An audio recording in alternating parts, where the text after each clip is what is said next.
ते काही मला चुकीचं सांगत नाही, त्यांना पण माझी काळजी आहे. त्यांनाच कशाला जगातील प्रत्येक बापाला आपल्या मुलांची काळजी असते. आणि मी तरी वाढलेली पोर, पण मी माझी ही चिडचिड का होते, मी एवढा राग का करते याला कारण मात्र फार वेगळं आहे.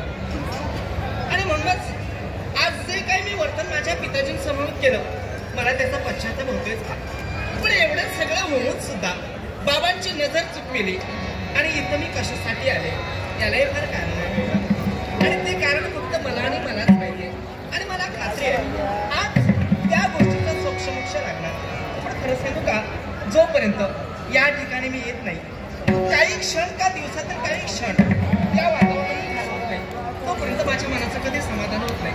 आणि म्हणून ते समाधान तरी या दोन दिशांच्या मध्ये उगवलेले सप्तरंगी इंद्रधनुष्य एवढेच नव्हे तर या सप्तरंगात न्हावून गेलेला हा संपूर्ण निसर्ग.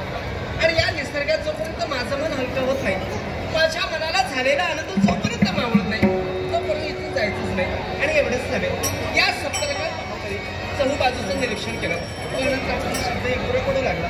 आणि या सप्तरंगात हा निसर्ग बेभान झाला. आणि हा निसर्ग तर माझे मन या निसर्गात असंच या सप्तरंगात बेभान होऊ दे, बेभान